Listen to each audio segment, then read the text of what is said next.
we could potentially have a 4-way tie for the top of this group. That would be interesting.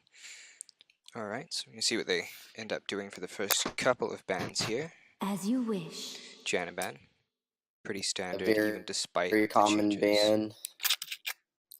It's still one of the strongest desserts. If you've been following Worlds, then you know that Janna was a key part of World Elite's winning strategies last night. Don't even talk about it. The pain is still too near. Denied. Sejuani ban coming in, definitely the S tier jungler of the current meta. Who dares defy but there's the my Jarvan will? ban in response.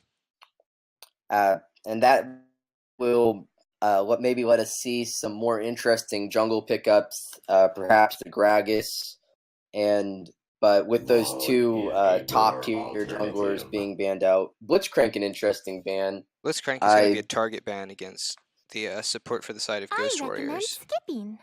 And answered right away with the Lulu, so 2 Ardent supports off the table, and this point it feels like Rakan and Taric are some of the likely turning back. pickups. And Irelia, I'm going to assume that's a target ban towards Flying Gambino. Yep, seems a very strong top lane champion, has a lot of winning matchups, so I like to see that.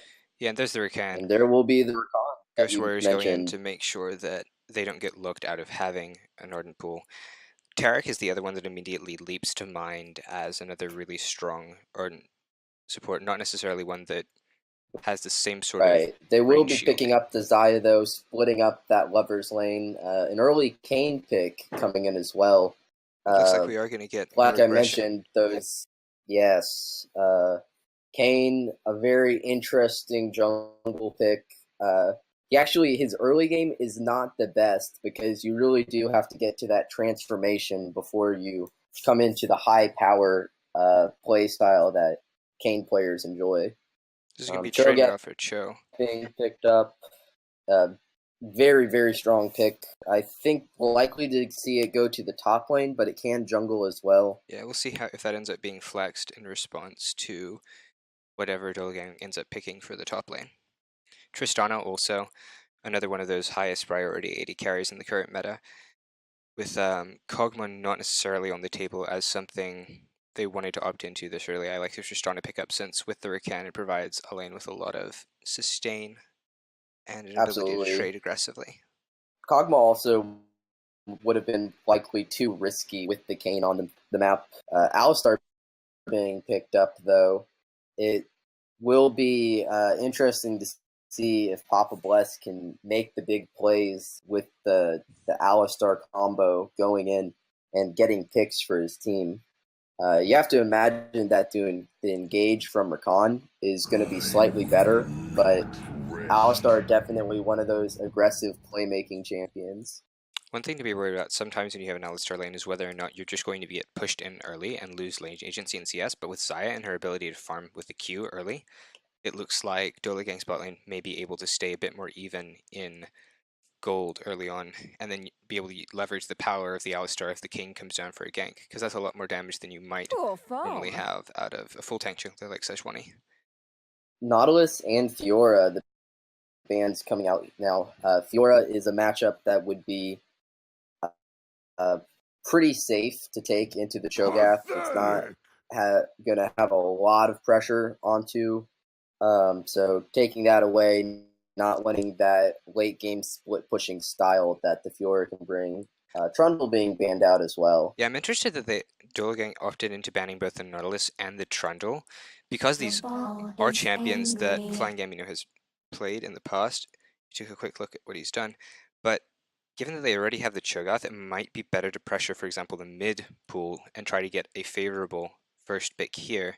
So we'll wait and see whether the strategy pays off for Dolo Gang, and if the Cho'Gath does end up going into the jungle. Well, I was about to say, I expect that they'll save the mid lane pick for the last counter pick, and it looks like they will do that with the Maokai being picked here.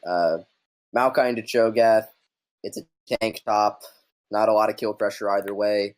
Cho'Gath can, with some good ruptures and holding a Maokai down long enough to get off the feast, he can kill his lane opponent, but it's not the most common occurrence. Syndra being picked up for Jazzmeister, though, is very aggressive. Well, actually, looks like it will be the Cho'Gath in the jungle And that's a with the Malphite. Malphite being picked up.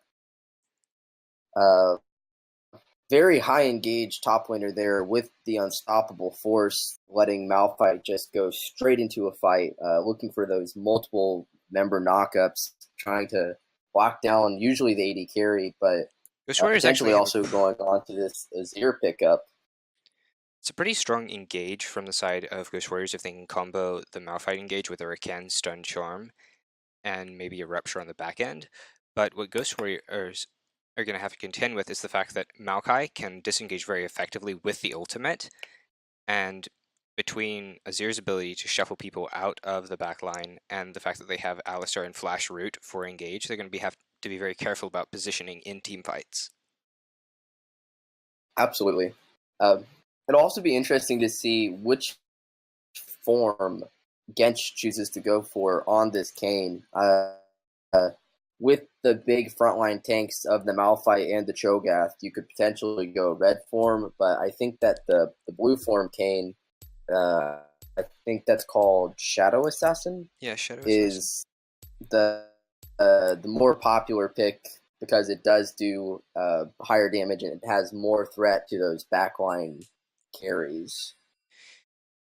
in this particular match, I think that it should benefit greatly from going with the Red Kayn, given that they already have some frontline in the form of the Alistar and the Maokai. Kayn being able to get right on top of them and disrupt the Tristana and her ability to pump out damage would even further weaken Ghost Warrior's ability to simply protect the AD carry.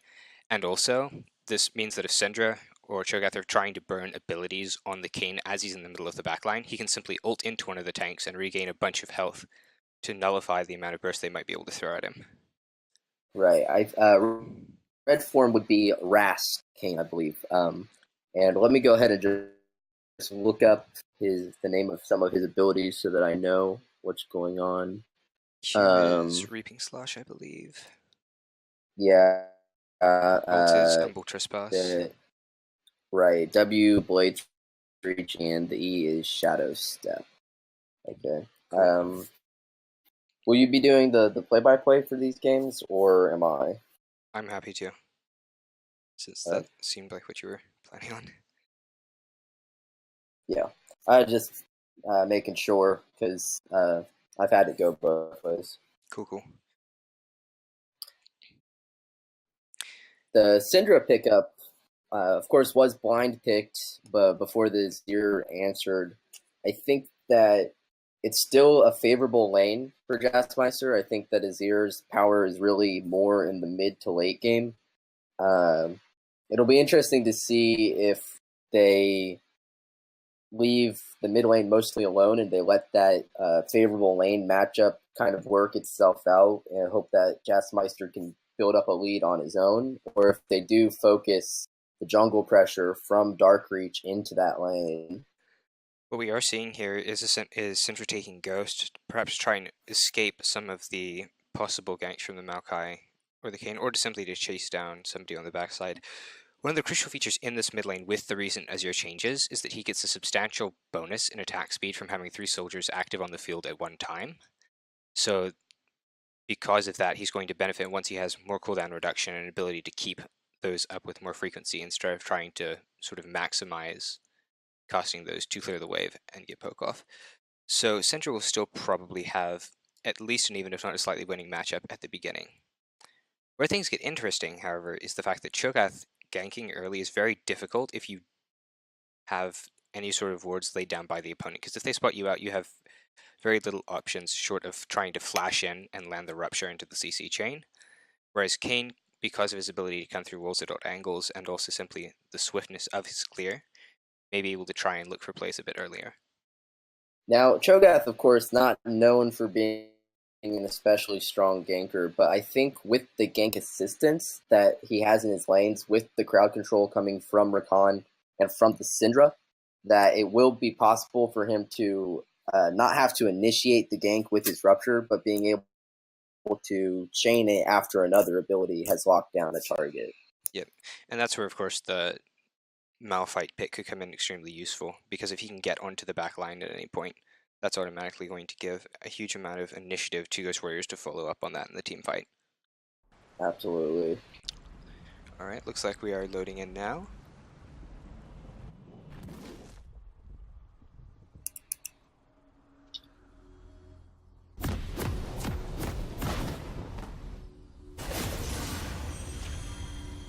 Snickers will actually go ahead and pick up the Relic Shield along with the refillable potion, just with his items there stating that he wants to play this game as passively as possible in the lane, not looking to abuse that Alistar pickup.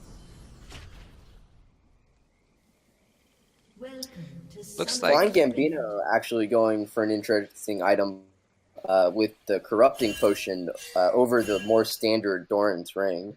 Yeah, it looks like Ghost Warriors had opted for the standard 5-man fan across the river, but Dolo is going to counter this by going for 4-man invade on the red side. Alright, and they are going to drop a ward on both Raptors and the red buff to try and make sure that they have early vision on the Cho'Gath for the Kayn to perhaps execute an invade across the map.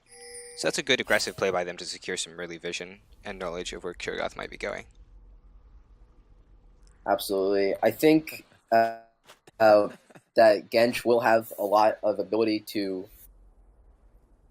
outpace the Cho'Gath. Of course, Kayn's clear speed is incredibly fast, so if Cho shows top side or bottom, it'll be very likely that we see Gensh invading and denying a couple of camps. Yeah. I'm actually interested to see that the Kayn has opted to start for the blue buff, because at this point you could go onto Raptors, and with Kayn's Q and the low cooldown it has it on rank 1, it's possible to go and clear the Raptor camp with a little bit of a leash in the mid laner very quickly, at which point then he could go into Cho'Gath's blue side jungle and try to deny that buff. But it looks like both sides are going to opt for a standard start and head to lane about the same time. Yeah, I think that the Raptor start is actually almost strictly better, because like you said, with the low cooldown on the Q, you can take that camp very easily, and it really opens you up for more interesting paths than the bot side start, which you usually only do when you need that stronger leash. Yeah, so Kane's now running 2 Raptors and then go for his red buff. Probably just opting for a full clear. He may still go for the invade, seeing as Cho'Gath opted to also take Raptors, and it takes him a bit longer. But without the early, with the wards expired, they don't have the same sort of differentiation. And there's a trade going on in the bot lane as Dolo has reached level 2 just a hair before that of Ghost Warriors, given the pushing they've been able to do with the Xayah. So a little bit of damage going on to the Tristana, but because of the Rakan heal, they should be able to sustain up pretty fairly as the game continues. And this is not what we expected to see from this lane. We thought that with the power of Tristana's early push and the potential weakness of the... Oh, Darkreach stealing away the scuttle there. Yeah, Kayn's Smite was not available as they went for that trade, and the Empowered E is just going to get that down. He's now waiting in the bush and is going to drop over the wall to try and get onto the Syndra. Good flash is going to get him out, but taking a lot of poke on the back bottom lane. side. Yeah. Yeah, it looks like because Tristana opted for the Relic Shield and the refillable start, they are going to be able to make up for some of this harass, but it's really good aggressive moves from the Alistar, especially with the threat of the Ignite, that's going to keep Ghost Warriors under turret and perhaps force them to lose some CS in this lane. You're already seeing a 7 lead on the side of Xayah. Oh, the headbutt on Kali though. Back. Going to get the W, but the Ignite goes down, and that's going to be first blood. No, yes, the last tick of the Ignite does get first blood onto the Rakan. Gank in the top lane is going to be shut down by the Maokai using a well-timed Q to knock him back. Bramble Smash is really good for avoiding ganks because it knocks back everyone in a small radius around you, so if you position it correctly, it can simply get them off if they're chasing down. Cho'Gath still sitting topside, but Dolo Gang know as they throw a ping down onto the Tribush. in the current meta, winning your bottom lane early on is pretty important because the way that people like to play the game is they like to push down the first tower with their AD carry and then move that player around the map to constantly push down objectives.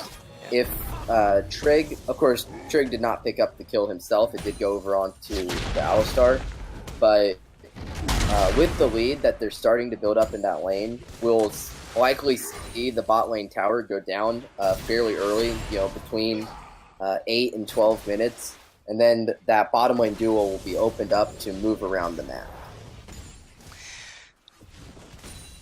Because Alistar is not likely to go for an Ardent Censer in this game, hold that thought. He's going for a mid, but an E from Syndra is going to knock him away. One thing we did say as soon as Cho'Gath attempted the gank top lane was Kayn go into the bot side and seal away the Krug camp from him. That's a flash engage from Rakan, is going to get the flash out of Xayah as well. That's a good aggressive trade, I think, for the side of Ghost Warriors, because getting the flash out of Xayah now makes it more likely that Cho can come and get a Rupture down.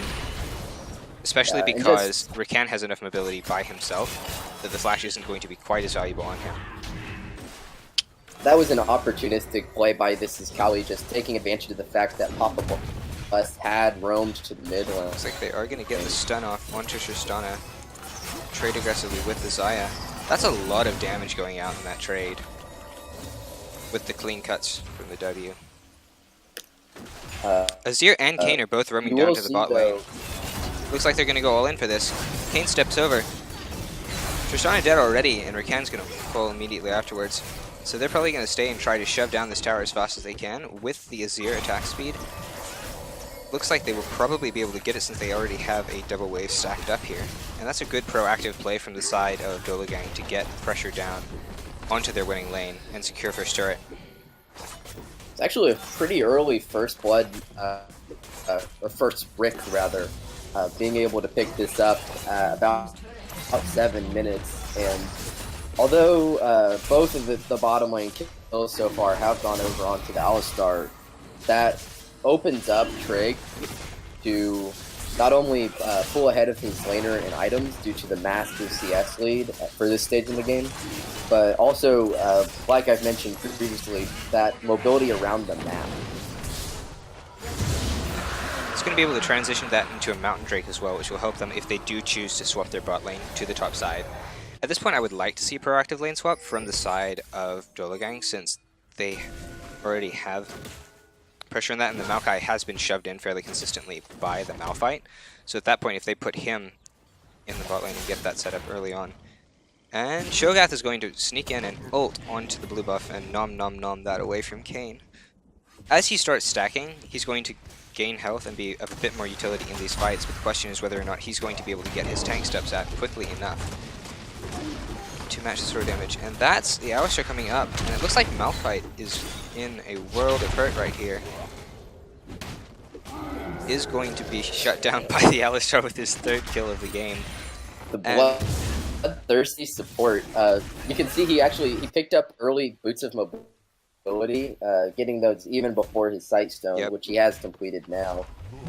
But I actually, with the way that this early game has gone for Papa Bless, I wonder if he'll stay with Trig, or if will spend most of his time moving around the map. Actually, didn't even notice Trig stayed in the bottom side. I thought they were swapping their lanes. Yeah, it looked like it, but they did end up having enough damage as it was to go ahead and kill Malphite. Now, if they had opted for the full swap, they might have been able to push some damage onto this tower, but putting Xayah back in the bot side to keep soaking up these waves is the decision they opted for to try and keep her strong, especially since they were able to get the kill top side. You saw Alistar using the Sightstone to get a couple early wards down into the blue side jungle of Ghost Warriors. Looks like they're going to roam up and try and contest this, but Dark Reach is going to smite it away, and a good Rupture is probably going to... Nope! Alistar is going to flash and get the stun onto Cho'Gath and ignite him, and it looks like he's going to be dead. Kayn flashing in for the damage as well. And another kill picked up for Papa Bless. This is what I like to see. A 4-0 Alistar. Yeah. Dolo Gang have now opted for the full lane swap, sending Xayah up there with Alistar to try and get pushed onto this. Even though Azir is slightly down in experience right at the second, he'll take over to level 8 very quickly as well. He is getting the push advantage off onto the Syndra, which means that because Azir is going to have mid-priority, Kayn can just keep going for these invades, and Alistar too, to get some of the deep vision down and get an idea of where Ghost Warriors are going to try to move around the map. And there's a couple of different Azir builds that you see. The most popular one, and the one that it looked like swears she was level 18, is going for is the Morella Nomicon first, which means that he'll probably be picking up the Berserker Greaves as the boots of choice. The other popular build is a Nashor's Tooth build, where you get magic penetration boots. Yeah, it looks like Ghost Warriors were trying to make a 4-man play on the top side, but that was warded out in the river by Dolo Gang. And they're now going to be able to send Azir and Kayn to the mid lane and just take down this turret for free, as Syndra had roamed to try and clear the bot wave, I believe.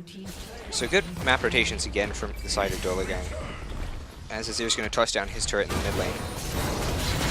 Ghost Warriors are going for a dive in the top side, but Malphite is actually going to fall, having tanked tower aggro for too long. Heal and the flash are going to come out of the side of Dolo Gang on the Xayah. Looks like they may try to continue, but another route looks like it's going to keep them safe. The wave is here, Cho'Gath is still hovering around. Another ping going down onto it. Rupture misses. He taking him, but he's headbutt out. Looks like Tristana is going to be able to pick up that kill with the explosive charge. Shut down gold onto that 4-0 Alistar. Going a little bit deep from the Rakan on that side is going to force the heal out of him as well as they try to get out. Still trying to chase into the Xayah, who has no mana, but without the wave there, it looks like that's not necessarily going to be the wisest decision, as Kayn is also wrapping around. He's going to smite onto the Cho'Gath. Rupture does not keep him safe as Kayn dodges it with the ult, and he's going to fall too, walking out with another kill for Dolo. Actually, a couple of things happened there. First of all, trading 1-for-1 in a 4v2 on that top side was very good for the Dolo Gang, because Unstoppable Force and the Quickness were used. Like, they used everything to initiate that tower dive. Nothing happened in there. Yeah. So the fact that Trig and Papa Bless were able to avoid most of that engage and end up picking up the kill on the Flying Gambino, even with the shutdown going over, I think that was trading up for the Dolo Gang. Definitely. It looked like there was just a bit of a disconnect in terms of when the abilities were going to be used on the side of Ghost Warriors for that dive. And the Alistar's ability to headbutt people out and also get the stun off with the E meant that Malphite just ended up tanking too many turret shots at the beginning, and they didn't have the damage to follow up properly. Also, with the amount of time that they committed to setting that play up and waiting to pull the trigger, the lane assignments from Dolo Gang actually let them push down the mid turret before the play even was initiated. So, just maybe a little bit of desperation from... I'm actually completely blanking on the team name. Ghost Warriors. Yeah, from the Ghost Warriors, yes. Yeah, because they were also able to have the Maokai shove in while that play was going on, they got a bunch of damage down onto this bot lane tower, and also vision priority on the next dragon, which was an Infernal, which is just going to further snowball them in this match. And it looks like Cho may be caught here, as the smite is going to come down, and they're going to pile a lot of damage on. That's the Xayah root coming out. The Rupture is not going to find him a way out, and that's going to be another kill going over to the Kayn. Tristana trying to trade onto Maokai in the top lane. That explosive charge is going to do about a bunch of damage, but that's 4 people from the side. Oh, and a flash engage from the Alistar. Shurima shuffle back.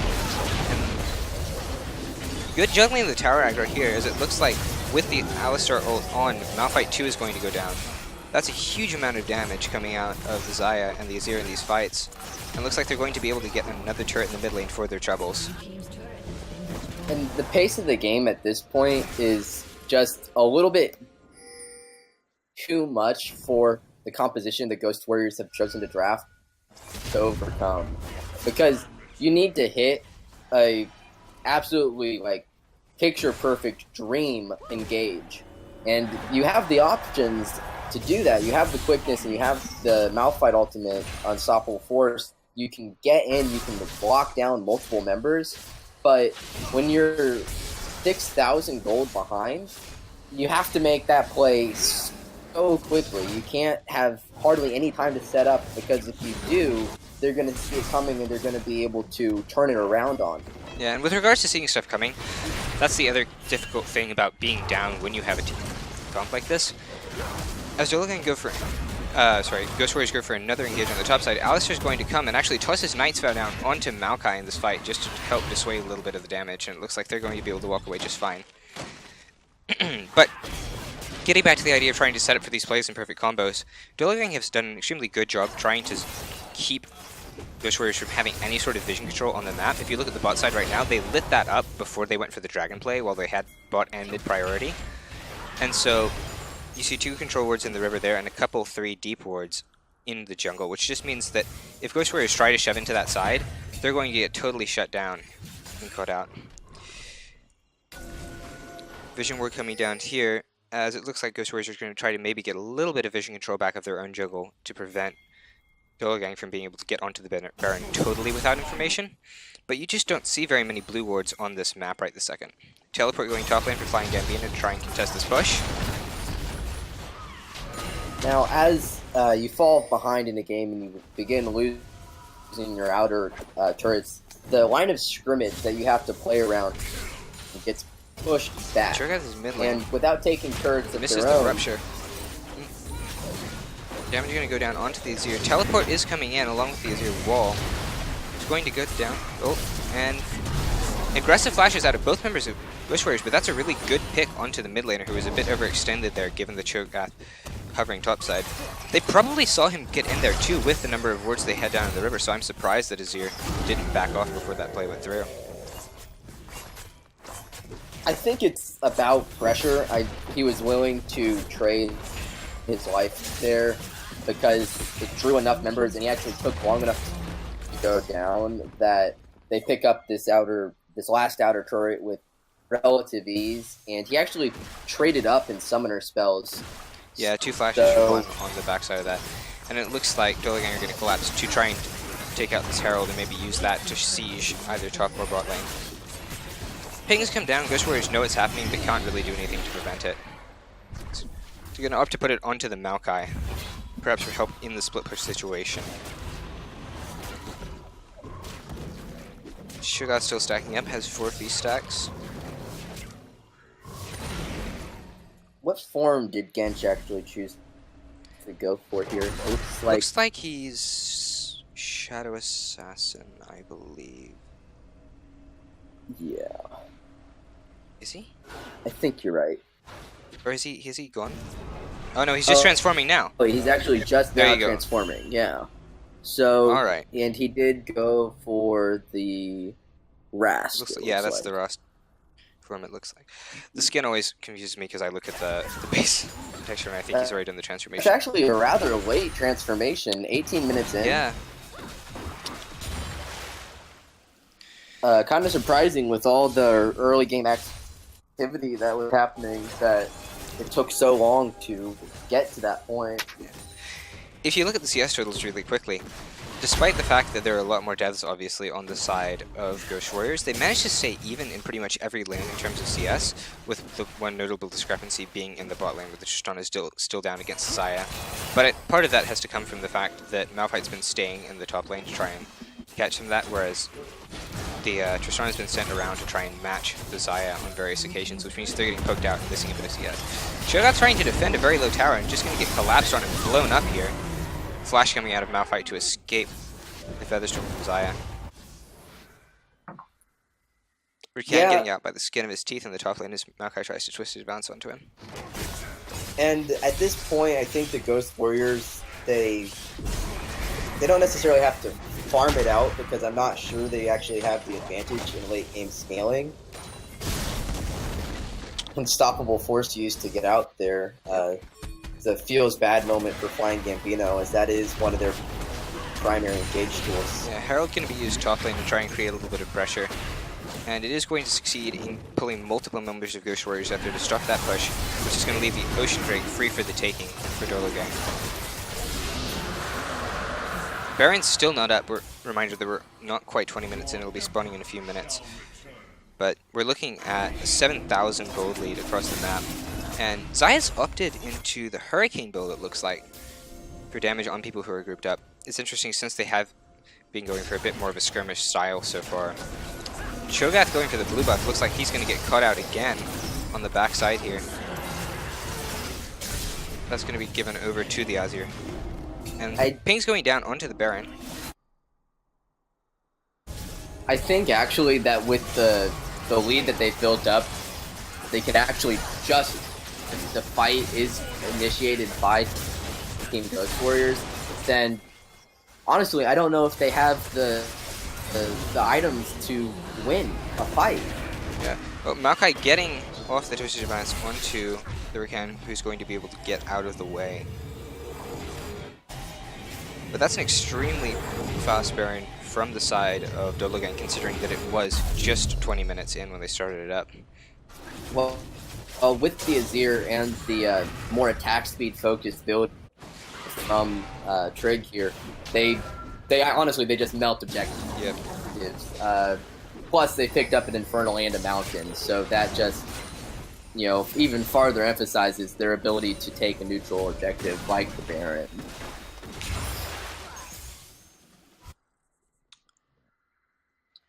I think what I would like to see from the Ghost Warriors moving into this next game is not necessarily anything that they did compositionally, although I think that the Malphite was perhaps a little bit bold. Optimistic. Yeah, optimistic. Let's go with that. Yeah. I would like to see them pick up jungle that can make more early plays. Cho'Gath, like we mentioned, does kind of need his lanes to set the gank up for him. So if they take something like the Gragas, like, of course, Sejuani and Jarvan were banned out, but one of those junglers that can make his own ganks, doesn't have to have it set up in advance for him, to pressure the lanes a little bit more and try and stop this early snowball from happening. Yeah. Honestly, what started things off was simply the amount of pressure Dolo Gang was able to generate in the bot lane on this particular game, because if you remember the Alistar getting some of those early trades off and then being able to secure the kill onto Rakan with the Ignite, it just means that because Ghost Warriors opted into the build, or the composition that had them on an Ardent support. Hold that thought. Cho'Gath going in under the Azir turret. Huge shuffle back into the turret. Going to lock up 4 people inside of Ghost Warriors. All of them going to get melted down. Tristana is trying to clear the wave, but with the Maokai ult coming out and the flash coming out of Azir, it doesn't look like they're going to be able to do that.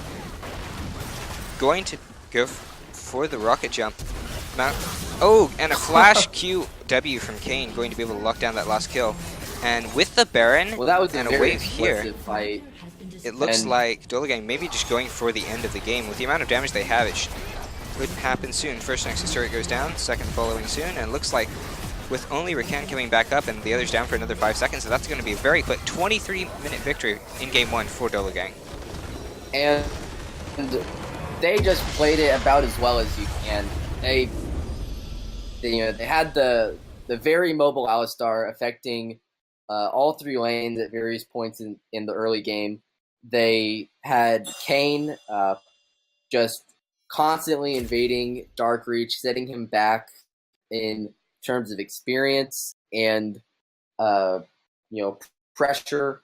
So with the fact that they won the bottom lane in such a big way, and the way that they were playing the map, it was just it was difficult for Team Ghost Warriors to do anything to stop it.